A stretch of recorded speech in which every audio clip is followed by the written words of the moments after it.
Si tu t'entraînes un peu au pied sur tes figures, un jour tu fais ça, un jour tu fais ci, un jour tu fais X ou Y, mais que tu n'as aucune idée si tu avances dans la bonne direction sur tes figures, cette vidéo va complètement te débloquer. Alors dans 5 minutes dans cette vidéo, je vais te donner littéralement la méthode qui va te permettre d'entraîner n'importe quelle figure et tu vas voir, c'est simplement du bon sens structuré. Et je te dis ça parce qu'il y a plus d'1 an, je pensais que les figures c'était littéralement impossible, que la planche était réservée à une élite génétique, que le front lever c'était pour les extraterrestres et que le handstand c'était complètement aléatoire. Et après à peine 7 mois à avoir commencé à travailler les figures, j'étais capable de hold un front lever lesté, de faire des pull-ups, de tenir un handstand sur absolument n'importe quel support et de hold mes premières secondes de full planche.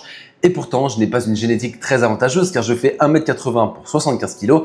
C'était simplement que j'avais compris comment m'entraîner. Donc dans cette vidéo, on va littéralement voir les 3 étapes de la méthode et comment est-ce que tu vas pouvoir les utiliser aussi dans tes entraînements afin d'exploser ton niveau, tout simplement. Donc l'étape 1, ça va être de faire plus, littéralement faire plus en volume, faire plus en force, mais venir faire plus afin de consolider et de renforcer ta force pour aller tenir les figures. L'étape 2, ça va être littéralement de faire mieux. C'est bien d'avoir fait plus, c'est bien d'avoir plus de force, d'avoir plus d'endurance, mais il faut aussi faire mieux. Il faut comprendre la technique, il faut comprendre l'activation et c'est pourquoi faire mieux est primordial. Et en troisième, le truc que tout le monde zappe parce que ce n'est pas forcément très plaisant et c'est beaucoup moins sexy qu'une planche, mais c'est littéralement la compétence qui te protège de la blessure tout au long de l'année, le conditionnement. Donc l'étape 1 et c'est la base de tout, c'est faire plus. Le mauvais réflexe, c'est littéralement de chercher à s'entraîner sans avoir aucune direction. Tu essayes de t'entraîner, de faire plus, etc., de dépasser tes limites, mais tu n'as absolument aucun objectif et forcément, si tu ne fais pas plus dans une direction,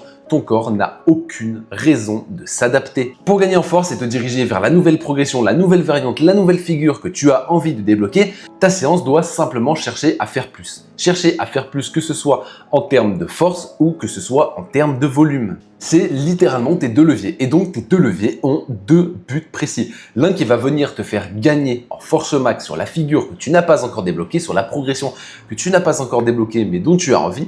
Et l'autre va venir littéralement renforcer ton endurance sur la variante où tu es actuellement.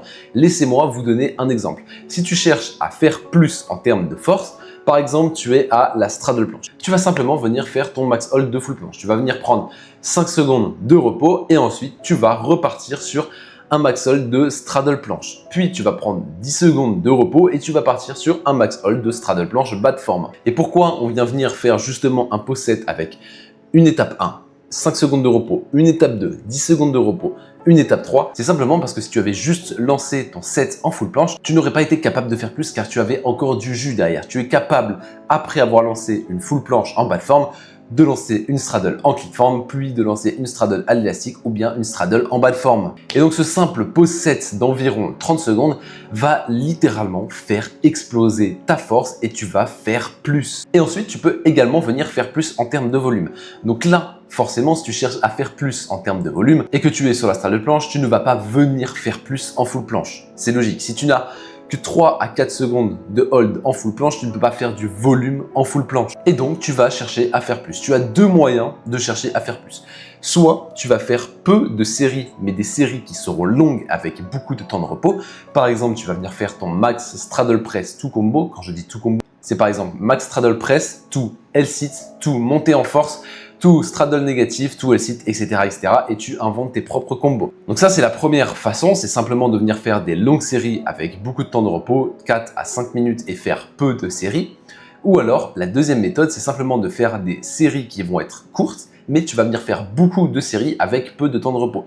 Par exemple, tu es en straddle, tu vas faire push-up to press, et tu t'arrêtes là. Tu ne vas pas à l'échec, mais simplement, tu vas venir prendre 2 minutes de repos et tu vas venir faire le combo jusqu'à ne plus le réussir. Donc si je résume, pour ton volume, soit tu fais peu de séries, mais tu fais des séries longues avec beaucoup de repos, soit tu fais beaucoup de séries, mais tu fais des séries courtes avec peu de repos. Et je peux vous dire que c'est littéralement ce qui a fait exploser ma planche. Ma planche, je ne l'ai pas construite en faisant des tractions, en faisant des dips, en faisant des handstand push-up ou des 90 degrés. J'ai simplement appliqué cette méthode, faire plus, faire mieux, et ma planche a explosé. Et l'étape 2, c'est que maintenant qu'on a appris à construire de la force, Il faut faire mieux. Littéralement, il faut optimiser la force qu'on a construite. Le mauvais réflexe, c'est de croire qu'il faut simplement de la force. Mais tu as beau avoir toute la force du monde, si dans une planche, tu finis complètement écrasé, tu finis en dead, tu finis rétra, tes poignets vont prendre une énorme charge de travail, ce sera impossible de push-up et ce sera impossible de press.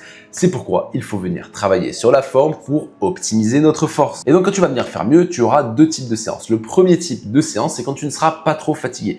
Donc là, par exemple, si tu es à la straddle, tu vas simplement venir faire des sets de straddle à l'élastique. Tu n'iras pas jusqu'à l'échec. Tu vas prendre le temps de repos nécessaire entre les séries pour ne pas que ce soit trop compliqué, car on n'est pas là pour faire plus, on n'est pas là pour se renforcer. Tu vas simplement aller à 50-60% d'intensité sur toute ta séance, mais tu vas simplement venir travailler à l'élastique pour clean ta forme. Donc, tu peux faire des lean to hold, des push-up to press, tu peux venir faire n'importe quoi. L'élément technique qui a pêché dans ton faire plus, tu vas venir le faire en faire mieux, mais avec un élastique, tout simplement. Et ensuite, je t'avais dit qu'il y avait un deuxième type de séance pour faire mieux. Ça, c'est quand tu es vraiment fatigué, tu ne vas pas t'entraîner sur le front, tu ne vas pas t'entraîner sur la planche, tu vas simplement venir faire des handstand push-up. Tu vas venir faire des combos en handstand. Donc, si tu n'as pas encore les handstand push-up et que c'est ton travail de force, tu vas simplement venir faire des combos en handstand. Tu vas pouvoir faire quelques tractions, tu vas pouvoir faire quelques dips, mais vraiment un repos actif et léger en général aura tendance à être plus bénéfique qu'un repos complet. Donc simplement, amuse-toi, fais des choses qui ne sont pas intenses pour toi et qui ne sont pas trop demandantes afin de récupérer. Et je peux te garantir que c'est exactement cette partie-là qui m'a fait progresser aussi vite sans jamais me blesser, en optimisant toujours ma force et qui m'a permis de débloquer ma full planche en quelques mois. Et l'étape 3, c'est littéralement l'étape que tout le monde saute, alors que c'est l'étape la plus importante et celle qui va faire que tu ne vas pas te blesser, le conditionnement. Et en général, encore une fois, le problème, le mauvais réflexe, c'est de tout baser sur sa force et de tout miser sur sa force. Mais t'as beau avoir la force, en général, c'est pas tes muscles qui vont te lâcher, c'est pas tes muscles qui vont faire que tu vas te blesser, c'est littéralement tes poignets, tes articulations, tes tendons, ton périoste. Et si tu n'es pas mobile, si tu n'as pas renforcé ces zones, si tu n'as pas fait de la prévention de blessures avec la mobilité, un jour, je te le dis, ça va péter et tu n'as pas envie de voir ton biceps remonter comme ça parce que tu te seras fait une rupture du tendon du biceps. Donc le conditionnement, c'est quoi? C'est littéralement venir renforcer tes articulations, renforcer tes poignets, venir gagner en souplesse et appliquer de la force justement dans cette souplesse. Et ce n'est pas un travail à prendre à la légère, c'est pas un travail où tu vas te dire « je vais en faire 5 minutes par-ci, par-là dans ma journée ». Non. C'est un entraînement à part entière, tu peux venir le faire 2 à 3 fois par semaine. Et si tu as envie justement d'avoir une routine de mobilité complète, sache que je t'ai fait une vidéo littéralement sur la meilleure routine de mobilité pour progresser en calisthénie. Je te mettrai le lien juste ici, tu auras simplement à cliquer et tu pourras aller t'entraîner en mobilité. Et je t'en conjure, ne zappe pas cette partie parce que dans tout mon parcours en calisthénie, je me suis vraiment blessé qu'une seule fois et c'était en front lever. C'est parce que je n'avais pas fait justement de la mobilité au niveau du cou, j'étais extrêmement raide. Depuis que je fais de la mobilité, je ne me suis jamais blessé. Et se blesser, ce n'est pas normal. Donc voilà, entraîner une figure sans aller à l'entraînement au hasard et complètement dans le brouillard, à l'improviste, c'est ça. C'est littéralement faire plus, faire mieux et conditionner son corps, le préparer à l'effort. Donc en premier, tu vas simplement venir faire plus. Tu vas venir faire plus en termes de force, faire plus en termes de volume. En deuxième, tu vas littéralement faire mieux, tu vas optimiser la force et tu vas venir améliorer ta forme.